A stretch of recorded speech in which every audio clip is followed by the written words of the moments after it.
You were told the Crusades were holy wars, that popes sent armies to reclaim Jerusalem, that kings marched for glory, that knights bled for Christ. But what if that was only the cover story?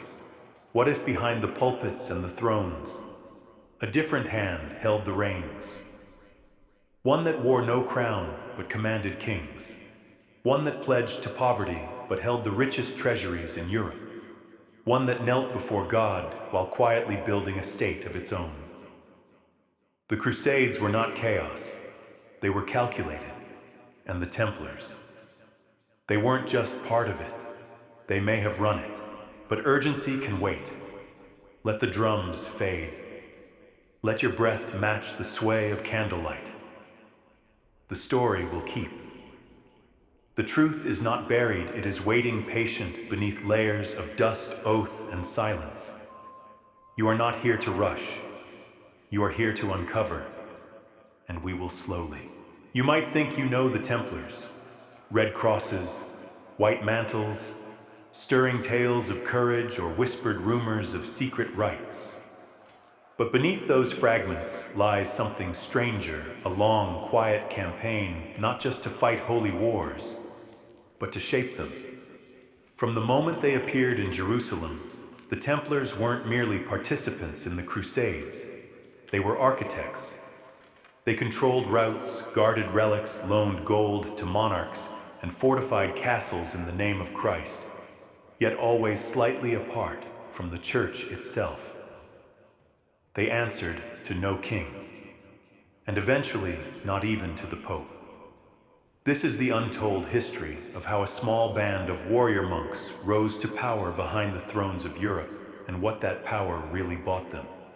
Their empire left no flag, only ruins, riddles, and silence. Before we venture further into the shadows, take a moment to subscribe so you never miss a secret that history has tried to forget.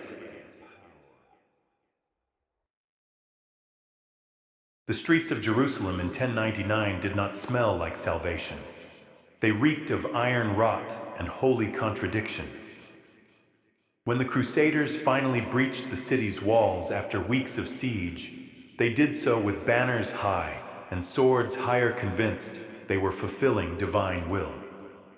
But the result was not pious liberation, it was carnage. The blood, if you believe the chroniclers, reached their knees. It soaked the stones of the Temple Mount and painted the Church of the Holy Sepulchre a shade redder than theology had prepared for. Pilgrims didn't find peace there. They found plunder. In the aftermath, Jerusalem didn't become a shining capital of Christian virtue.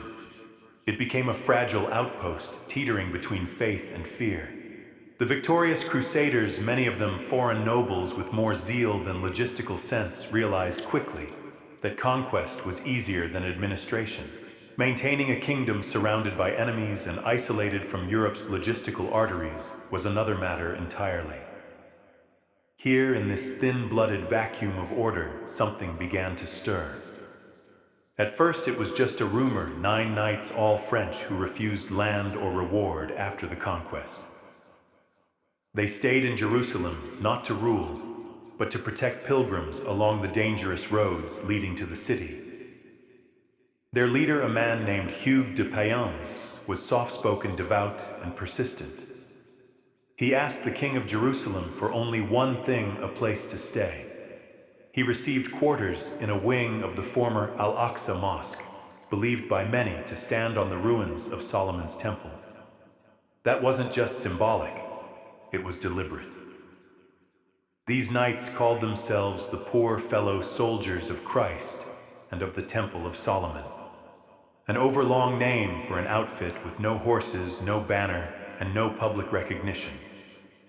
But it wouldn't stay that way for long. Within 2 decades, they would become the most powerful military religious order in Europe.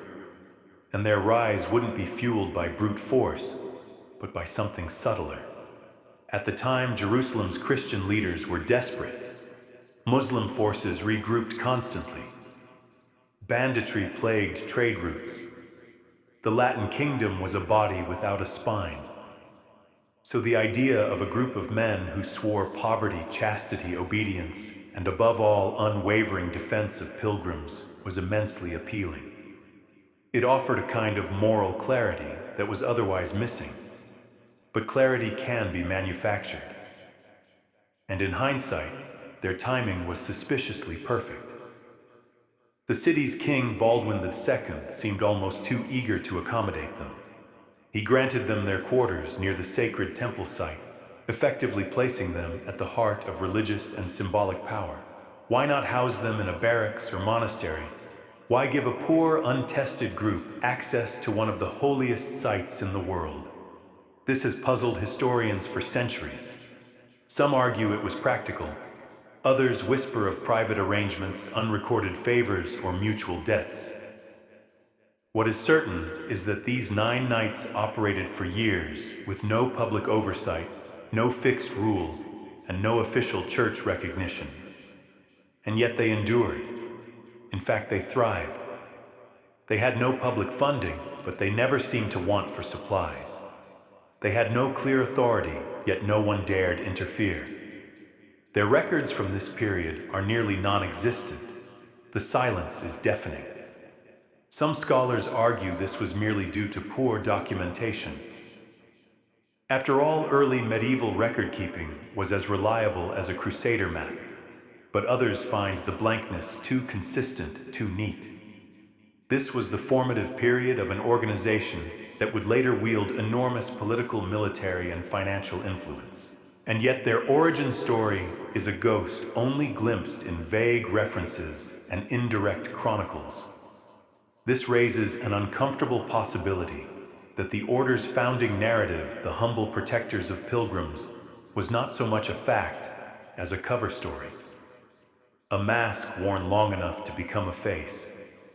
Because Jerusalem, as fractured and dangerous as it was, offered the perfect laboratory for a new kind of institution, part monastery, part army, part intelligence network.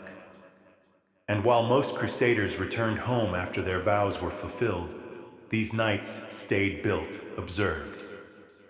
They embedded. One detail that often goes unnoticed is the curious choice of relics and artifacts they collected in those early years. While other Crusader factions hoarded gold or statuary, the Templars seemed more interested in documents, scrolls, architectural fragments, items without obvious monetary value. A few Crusader inventories mention old scripts or strange diagrams being taken from sites around the Temple Mount and handed off to the knights. That's not treasure hunting. That's information control. By 1118, something had shifted. The Templars, still only a handful of men, were suddenly being promoted in royal courts. They were invited to speak before church councils. They were granted privileges without precedent. And most astonishingly, they were gifted exemptions, legal, financial, and spiritual, that most bishops would envy. So what changed? Was it simply the charisma of their founder, a lucky break from a grateful king? Or had they discovered something beneath Jerusalem, beneath the ruins, beneath the Crusader myths that gave them leverage? There are no clear answers yet. Only the outline of a pattern. But the shadow of that pattern will follow us, because while most Crusader stories begin with a call to arms, the Templars begins with quiet access, with secrecy, with permission to dwell beneath a sacred hill unsupervised for nearly a decade. And when they finally emerged, they were no longer poor, and certainly no longer obscure. The official story is charming in its austerity. 9 knights, no servants, 2 men sharing a single horse, a life of disciplined sacrifice and dusty asceticism. They were called the poor fellow soldiers of Christ for good reason, we're told, because they had nothing. They ate simply, lived simply, and swore themselves to a code that prized devotion over wealth. It's the kind of origin tale that would warm the heart of any medieval chronicler. It also happens to be almost entirely unbelievable. Even by the standards of the early 12th century, the tale of 9